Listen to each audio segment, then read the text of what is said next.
So left hand one was your before one, so to speak. So a lot of good things there. We talked about the sort of setup positions there in terms of the actual general movement of your body, in terms of the angles you're on. But for me, when that club goes back now, that move, and then you sort of see the back of your glove or the logo now is kind of pointing up to the sky.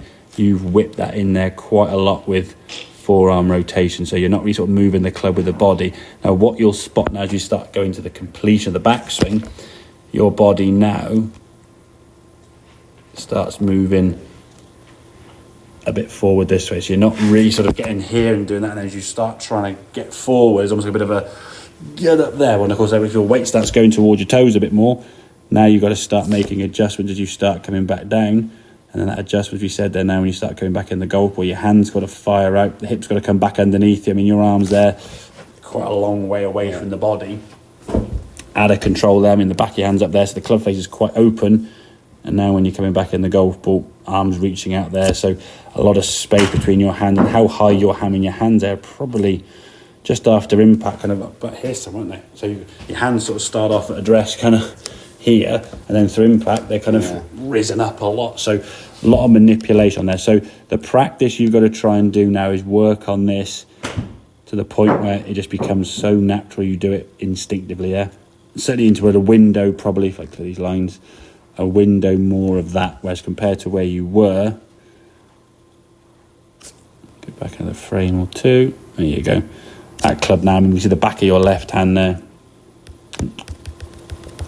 palm up the sky, there you go. So wrist is sort of folding out, that club disappears sort of somewhere over here. So as you're swinging that club back, work on that takeaway, get it going back here, straighter and stronger, straighter and stronger.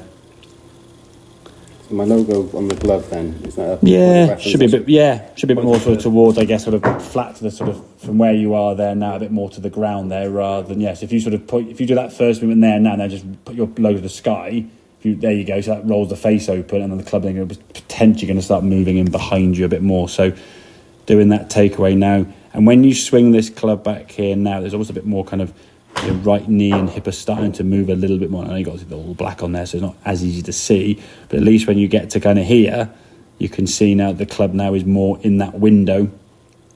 As you start hinging up, the club now is a little bit more kind of on some kind of plane to the golf ball. And then when you get to the top of the backswing, for me this is the key thing, that club face now is a little bit strong in comparison to this one here now, where it's, for me, quite a lot from that club face there to that club face there. That one's pointing very much up to the sky. That one's got, that's kind of like a bit Dustin Johnson-esque. I'm not saying it's a bad thing, obviously, but for him to keep that club face square through impact, he has to rip the heck out of his body. Otherwise, he's getting big hooks, yeah? You kind of do the different sort of thing. You sort of push your handle up to the sea, sort of move your hands out this way, yeah? So that's your way of doing it. The problem is when you're doing that, obviously changing the angle, that club's coming at the golf ball, and the loft on that golf club's going to be adjusted. So as the club starts coming back down again, back on plane, your arms, for me, now are getting a little bit in a bit more. I mean, they're still, for me, a bit further away from the body than you want to. But again, reasonably solid strike there, okay?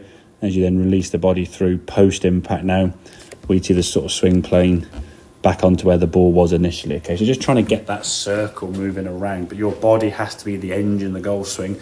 I had a phrase I wrote the other day, actually, like, the dog wags the tail, not the tail wags the dog, yeah? You move the body and the club kind of follows around that rather than the body staying very stationary and the club kind of doing this and then sort of you getting pulled around or you doing it and then pulling out the way, yeah? So you're actually moving the club physically, controlling the club face rather than just the club going back in and you go, well, what's going on there, yeah? And then I say in the half second you've got from top of the backswing, if you're up here with a closed club face and a steep left arm, you've got to do a few adjustments. You've got to shallow out your arm swing and open the club face. Well, that's a lot to try to do in the moment of a downswing. And like I say, every now and then, 1 in 3 you'll do it. The problem is the 2 out of 3 you don't do it. It's that way, yeah? And it's just, you never know which one you're going to get, when it's going to get. So, and I would say rather than sort of hit lots of golf, I mean, I'm not saying don't play golf now, but if you're not spending too much on the range hitting balls, just stand there at home and do this. Maybe film a few and send them back to me. Say, is this good? Yeah.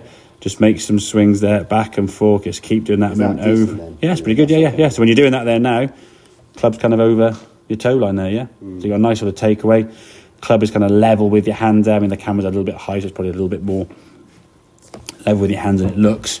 But you're moving the body away. Try to, when you do that, don't move the peak of your cap to watch it. Because when you swing a golf club, you can't do it, yeah?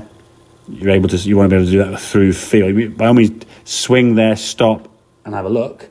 But don't swing watching it with your head, because then when your head doesn't move with the golf club in the real swing, your body's not going to move as much. Your head's not going to see where the club is, and your chances are you go back a bit more on the inside, yeah? So you're going to move your head once you've got there, but don't go, oh yeah. Because if you're doing that, anyone could get in the right position because you're just watching it the whole way, yeah? The eyes are going to be kind of like, have I done it correctly? Not guarantee you will do it correctly, because when the eyes aren't there to do that, you've lost kind of that sort of, that stabiliser, shall we say. So taking it away back and forth over and over again to the point where it just becomes natural. Yeah, the club starts working back, and then when it comes in the shot, not too bad there. It's a bit on the inside, but certainly nowhere near where it was before. Okay, right.